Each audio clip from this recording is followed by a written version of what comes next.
Good evening, viewers. Welcome to another video and edition of the Kotu Classic podcast. I am your host today, Mudu Sengor. I am not here with the usual host, Chama, but I will be hosting you today. And I have a couple of things that I would like to talk about today. We are going to react to the dismissal of the Manchester United manager, Ole Gunnar Solskjaer. And also, we are going to talk about the new appointment of Ralph Rangnick as an interim manager and later being a consultant for 2 years. Yes, which is a big news for Manchester United. So we are going to talk about that, and we are going to react to it. Um, and I would like to see your opinions and your reactions in the comments. So get in the comment section and give your comments. As you know, I am, or if you do not know, I am a Manchester United fan. I have been a Manchester United fan all my life, and yes, I would like to give my opinion and reaction on the sacking of Ole Gunnar Solskjaer. I mean, first of all, I I have a lot of respect for Ole. I have a lot of respect for him as a player, as an ex-legend of the team or the club, rather. And overall, I think everybody can attest to the fact that he is a very genuine and nice guy because everybody goes about saying that, and which is very true.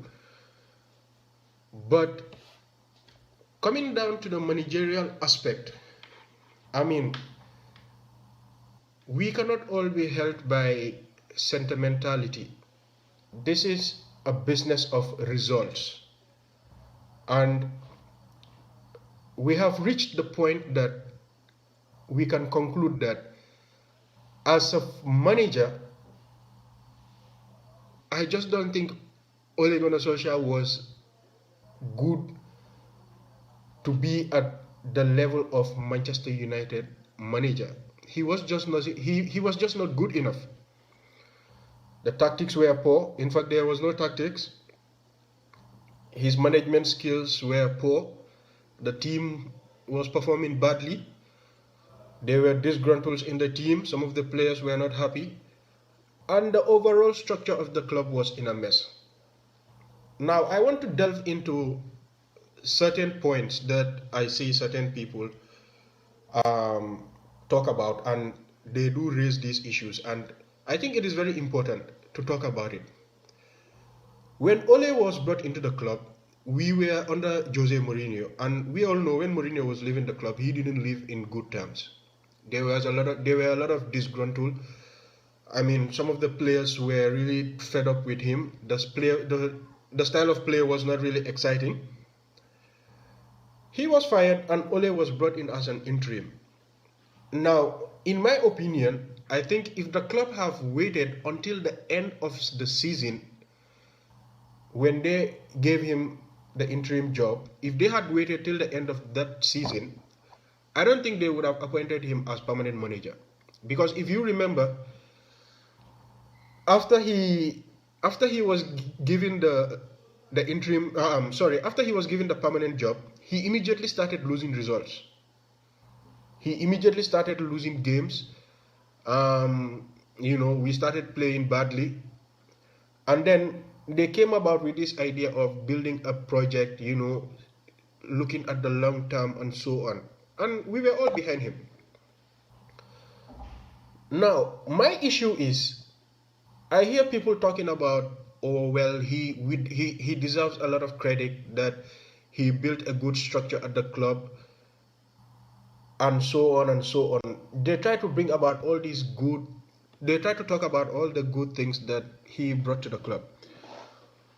One thing I would agree with people is that Ole brought back the good, the good factor, the goodwill factor around the club again.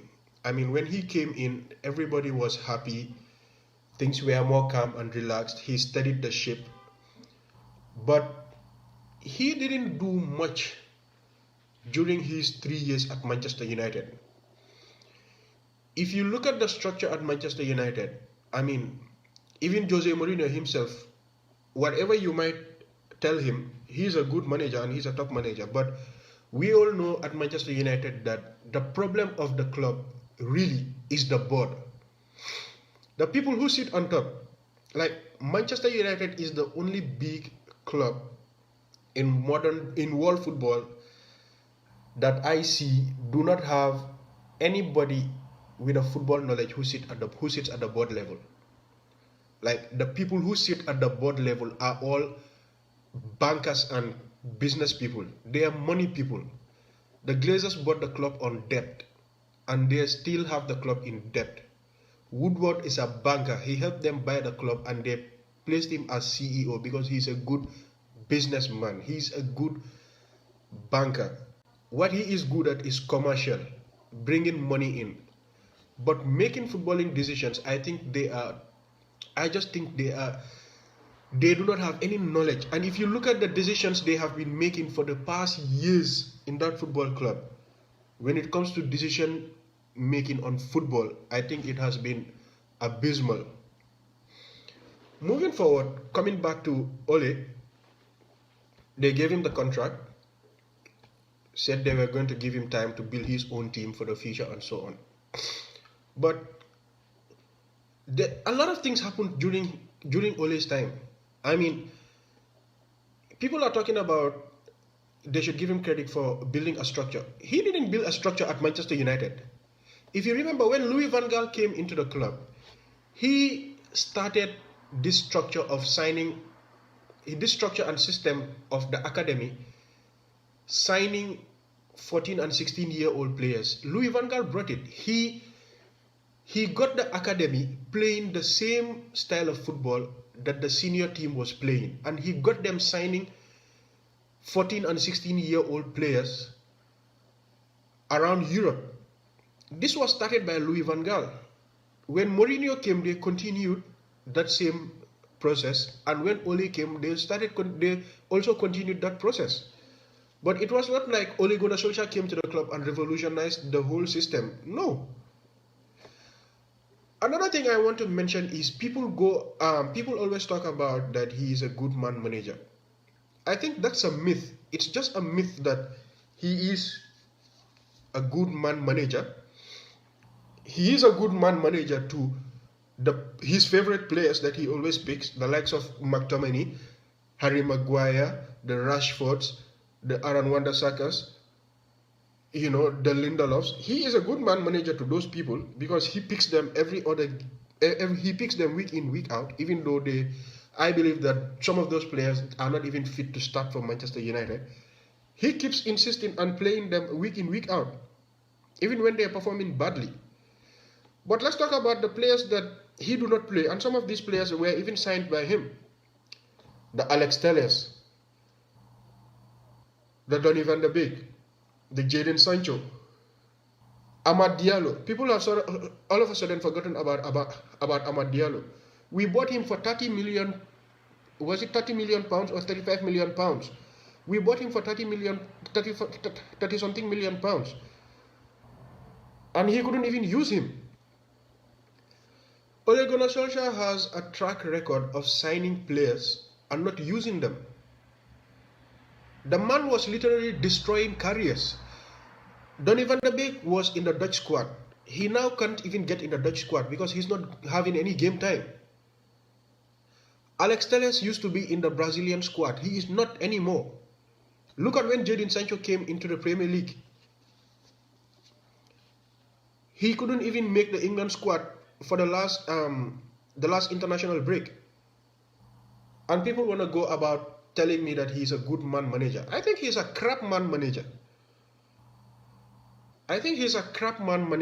And I think he should have gone for a long time. I think after the Aston Villa game, he should have been gone. But like I always keep saying, I always blame the situation of the club to the board. Because if he can survive being hammered 5-0 by Liverpool at home, I mean, the standards of this club is just at the floor. The standards of this club has just gone to the floor, and I just hope moving forward, like, things could change drastically, because we really need some level of professionalism in that club. These players and these people who sit at the top need a wake-up call. They need to wake up and smell the coffee. They really do. I mean, come on. The decisions that these people have been making for the past years have been abysmal. So, I think he should have been gone since after the Aston Villa game. They kept him hoping that he would turn things around. Excuse me. They kept him thinking that he would turn things around. But that never happened. I kept saying that against Watford, if he had lost that game 2-0 or 2-1 or maybe 1-0, I don't think they would have fired him. Because clearly the club didn't have a plan. I mean, Manchester United is the only club that I know that don't have a contingency plan. They clearly didn't have any plan of sacking Solskjaer. And my question still goes back to the board. This is why I keep blaming them. And this is why, for me, I always said to myself that even though I didn't want Ole as manager, I would have preferred if the Glazers were out before Ole.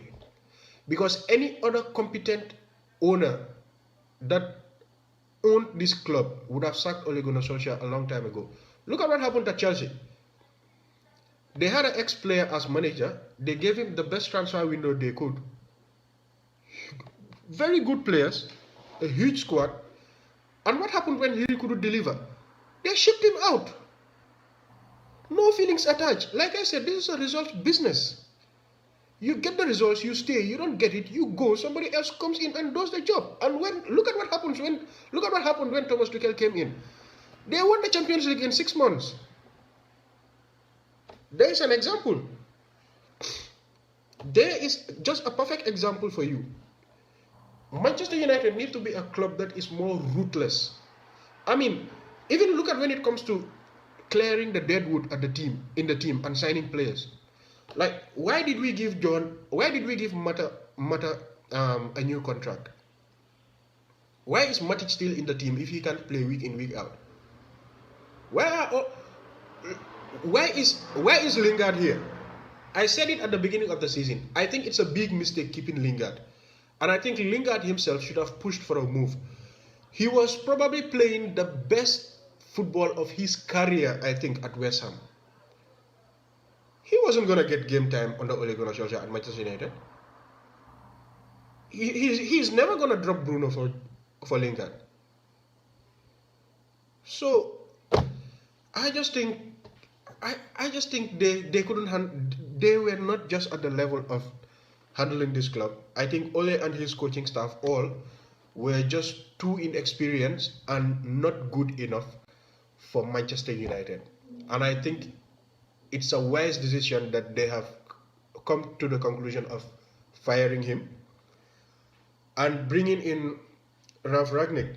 I mean, talking about Ralf Rangnick, that is the big news at Manchester United. Manchester United have are on the verge of appointing Ralf Rangnick as interim manager and then having him as a consultant for 2 years at the end of which will start at the end of the season. Now, talking about Ralf, I think first of all, as a Manchester United fan, I am really surprised that Manchester United went for a caliber of this man. I mean, this is probably I think with all the backlash that I give to the board and Ed Woodward, I think this is the only decision that they have made in years that I can give them credit for. I mean, basically, they just appointed somebody who is an encyclopedia in football. That's what I can say, because Ralf Rangnick is, I know a lot of Manchester United fans wouldn't know him or wouldn't know what he is about, or would question the fact that he has not won trophies here and there. But what I want to explain is Ralph is not the type of manager that comes and wins trophies. This is a guy that builds football clubs. Like, he would come to a club and restructure that club and take them from nothing to something. And I think it's a good thing that Manchester United went for someone like him. We have seen the work he's done at RB Leipzig. We've seen the work he's done at, I think it's Schalke. I mean, some of the top coaches in the game right now use his philosophy and style of football and credit him for it.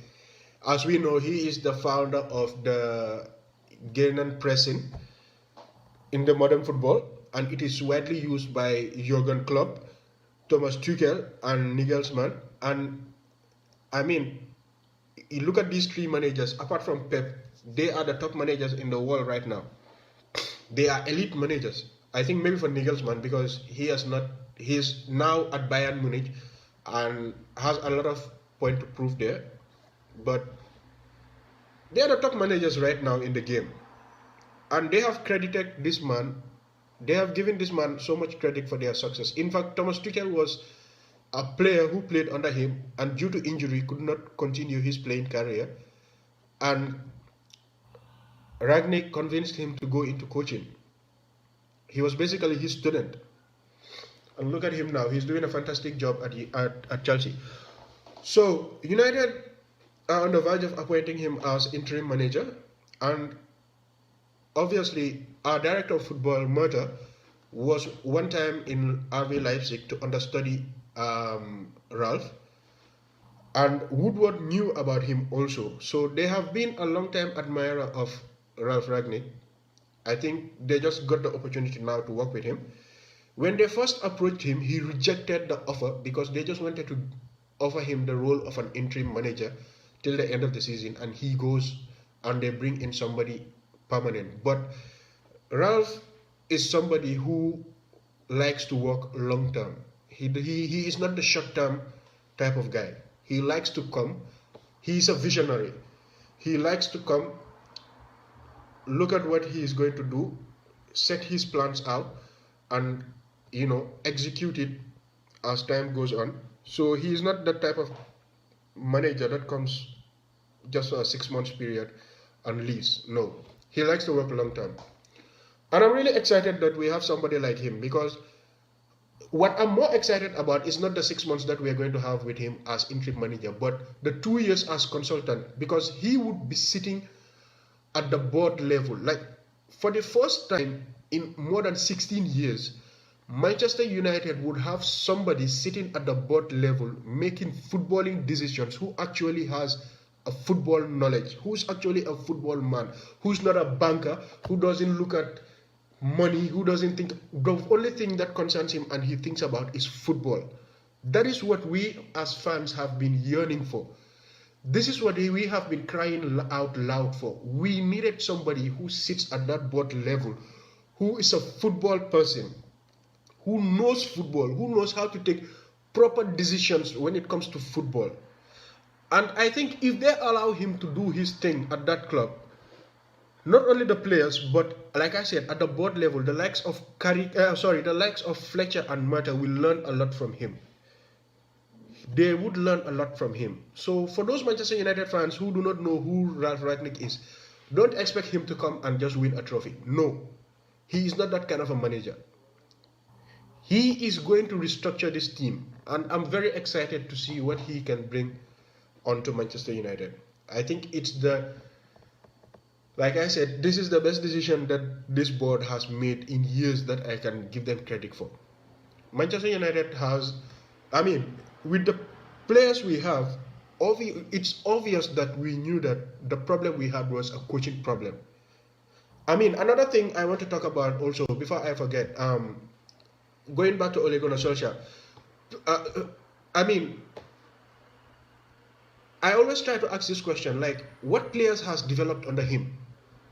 Since people want to talk about he's a good man manager and he managed players very well, like, which Marcus Rashford is the same player that he was coming into the senior team from the academy.